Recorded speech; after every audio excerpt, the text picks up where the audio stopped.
You already know how to disappear in a room full of people, and you have never told anyone that. Not the social kind of disappearing, not shyness, something more deliberate, something you do on purpose without fully understanding why. You go quiet, you pull back, you stop justifying yourself and you start watching. And in those moments, something happens that you have never been able to name. A sense that you are seeing more than everyone else in the room and paying a price that no one else can see. That is not a personality flaw. That is not something to fix. That is instinct. And most men spend their entire lives burying it because someone told them it was wrong. You were told that speaking up is how you earn respect, that being heard is how you build influence, that the man who stays quiet gets passed over, overlooked, slowly forgotten. So you learn to perform. You learn to explain yourself before anyone asked. You learn to fill silence before it could be mistaken for weakness. You learn to stay visible, stay loud, stay available. And somewhere inside all of that, without noticing it, without intending it, you handed people a detailed map to the inside of your head. If what you are hearing right now already feels familiar, subscribe. What comes next explains why that instinct was right all along, and why you were trained to distrust it. Here is the contradiction you cannot resolve by turning this off. The more you explained yourself, the less people seemed to take you seriously. The more you reacted, the more ammunition you handed them. The more available you made yourself, the cheaper your presence became. You did everything they told you to do. You were engaged. You were communicative. You were present. And it made you easier to control. Now sit with that for a moment, not as a criticism, as an observation, because that is not a bad luck story. That is a pattern. And the fact that you are still watching means some part of you already suspects it. Every man has a way of moving through the world that he did not consciously choose. A rhythm of how he responds, how he defends himself, how he positions his body and his words when he feels threatened. He learned it early, before he had language for it.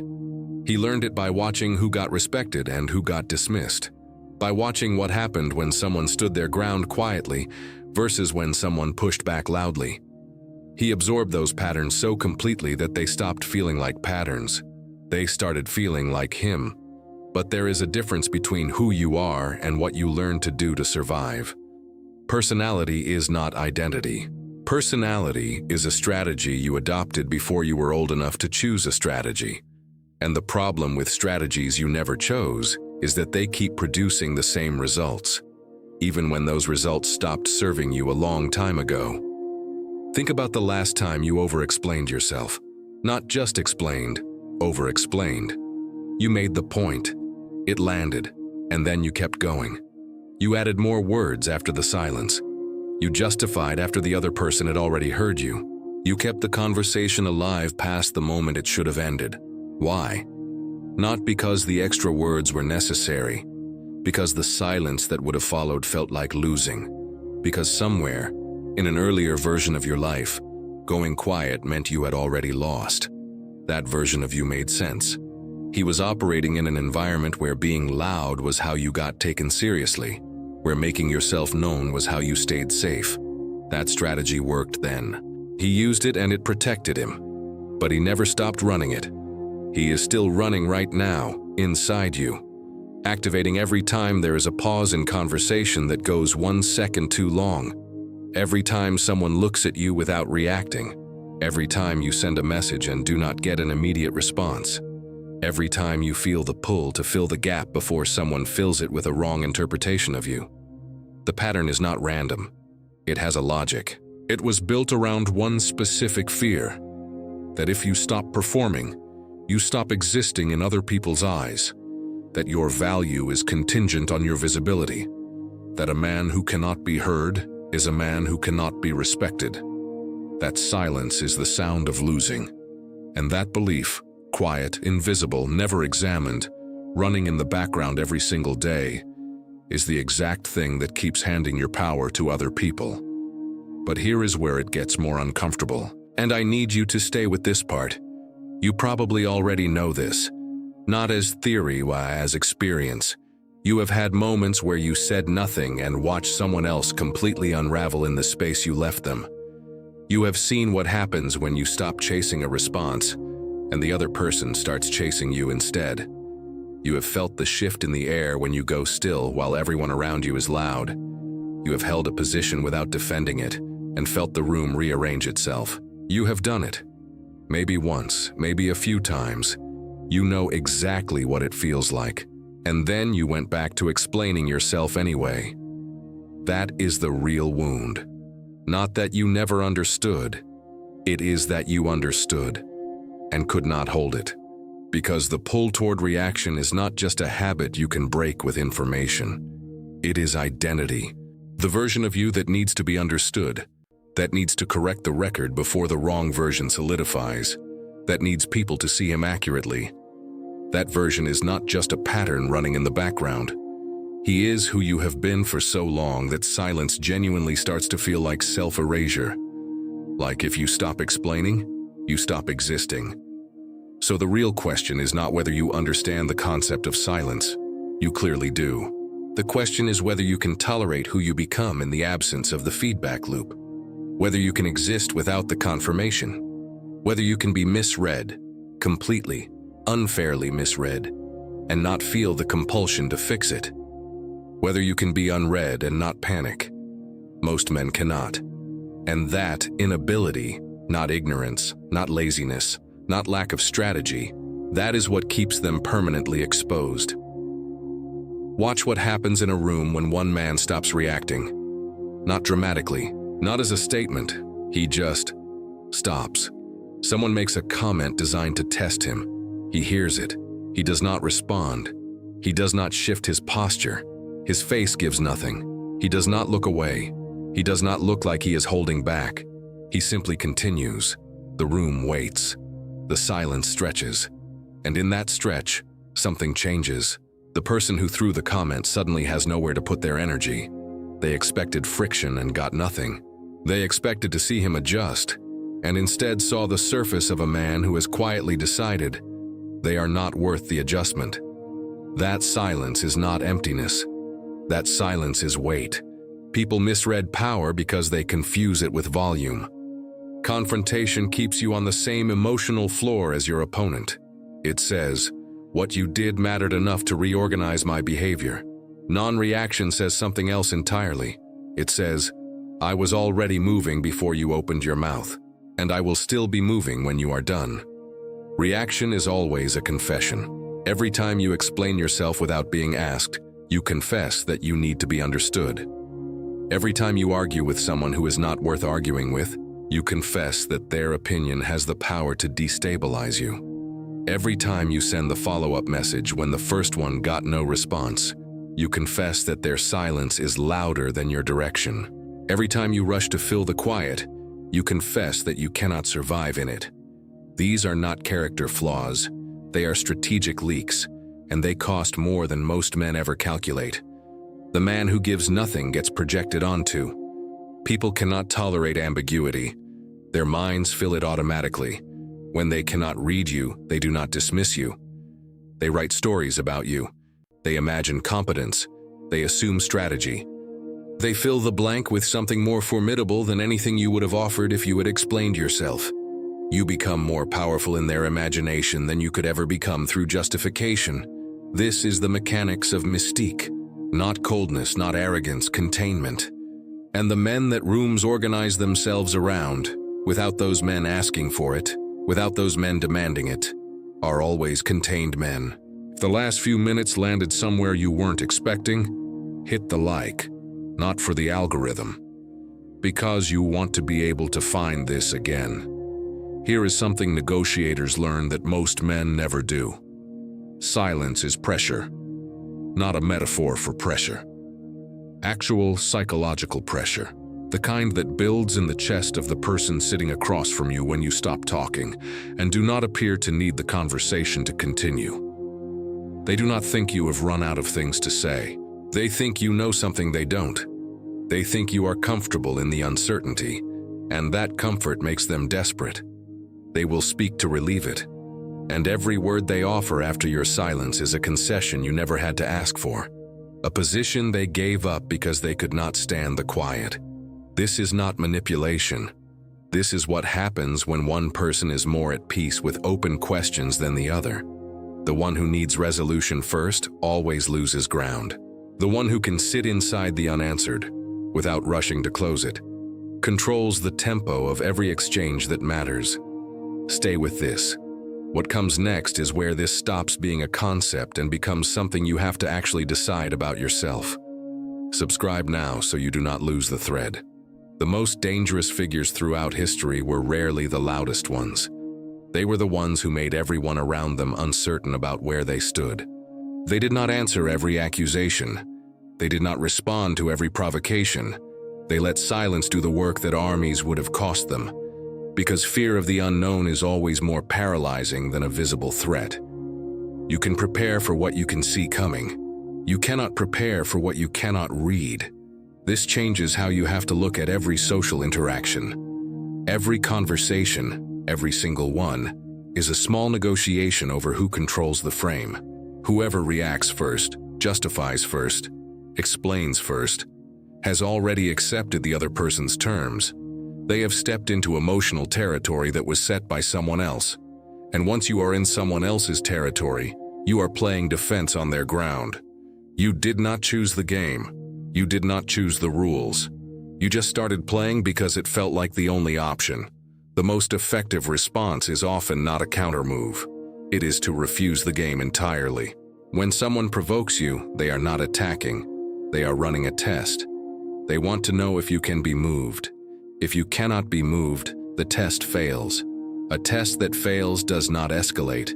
It gets quietly dropped. What replaces it is a recalibration. They approach you differently, more carefully, more deliberately, not because you demanded respect, because you demonstrated that it was required. Scarcity creates value. This is not a philosophy. It is the mechanical architecture of every human desire. What is always available becomes invisible. What is rare becomes significant. Your attention, your actual focused present attention, is the most valuable thing you can offer in any relationship. When you distribute it in response to every provocation, every bid for reaction, every small test of your limits, you devalue it to noise. When you withhold it as a standard rather than a punishment, when access to you is something that must be earned rather than something available on demand, it becomes a different kind of currency entirely.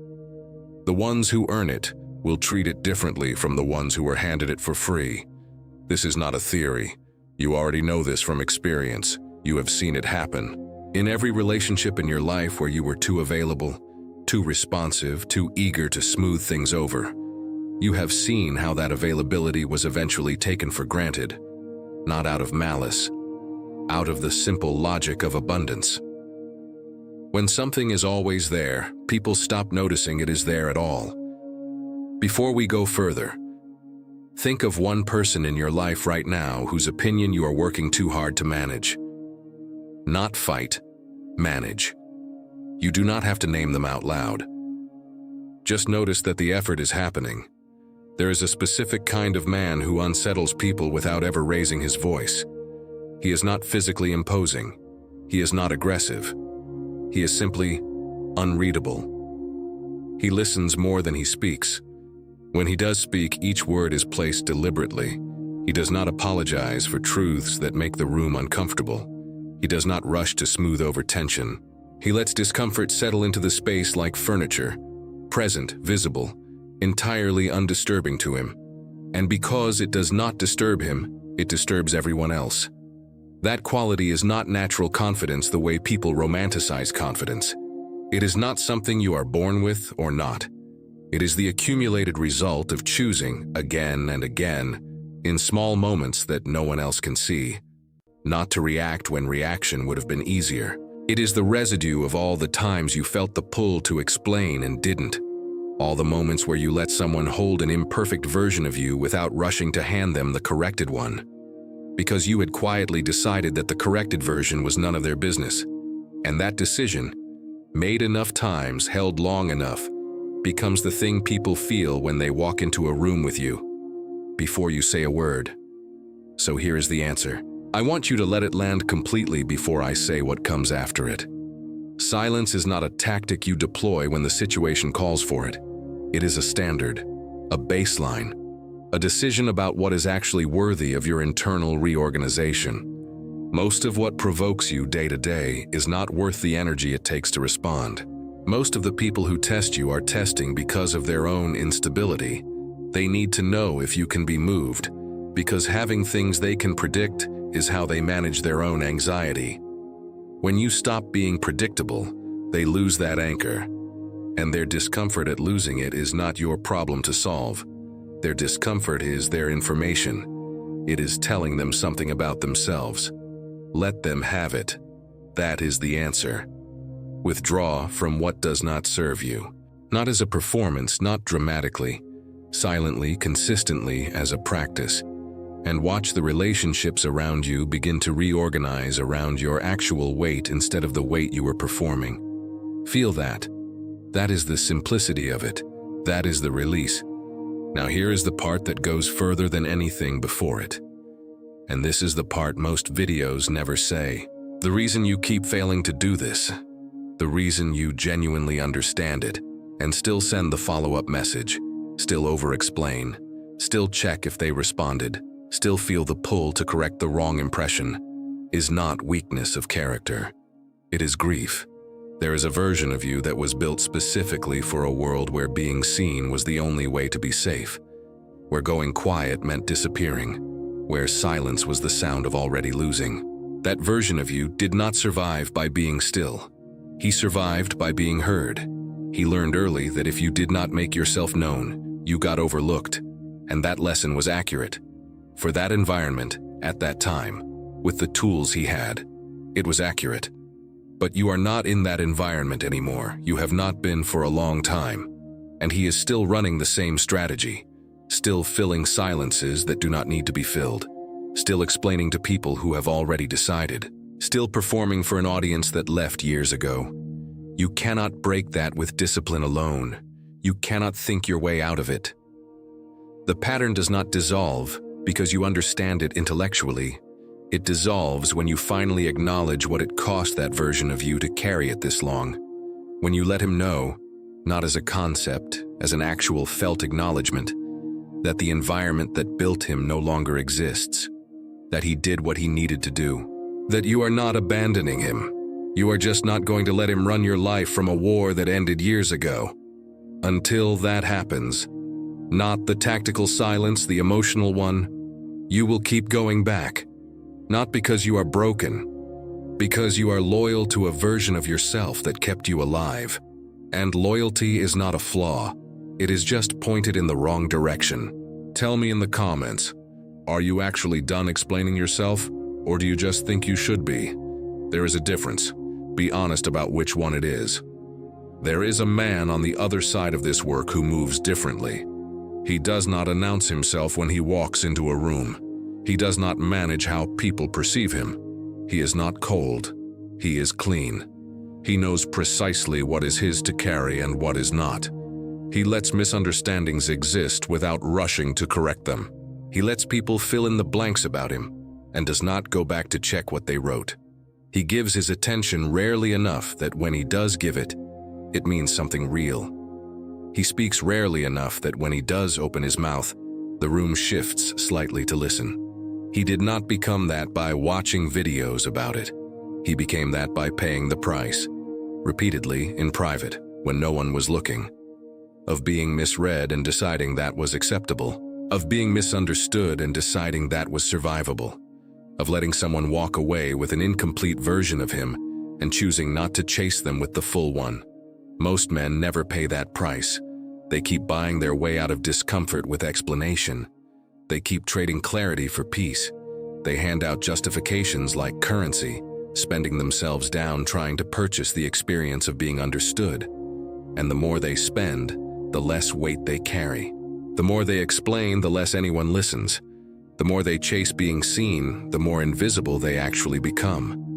The man who stops needing to be seen becomes the one everyone watches. That is not a paradox. That is how attention actually works. If you want to keep building this, not just understanding it, building it, subscribe. This channel does not give you motivation.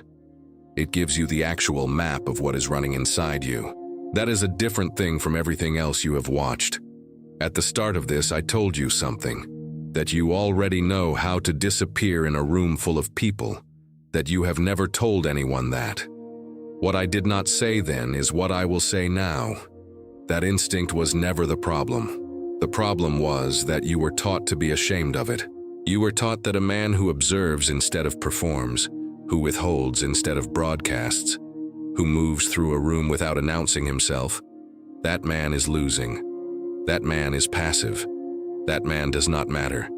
He is the one who sees the whole board while everyone else is playing their single piece. The silence was never weakness. It was information. Every time you went quiet in a room and watched and said nothing, you were reading something that the loud people missed entirely. You already had the instinct. You just spent years being convinced it was a problem to fix instead of an edge to develop. You are not fixing something broken. You are returning to something you already knew. You already know exactly who this is for. Someone in your life who keeps explaining himself to people who made up their mind about him 3 conversations ago. Who reacts to things that are specifically engineered to make him react. Who is intelligent enough to see the pattern from the outside and still cannot stop it from the inside. Not because he is weak, because no one has ever shown him the mechanics of what is actually happening to him. He is not going to stumble onto this on his own. Send it to him. Not as a lesson, not as advice, just send it.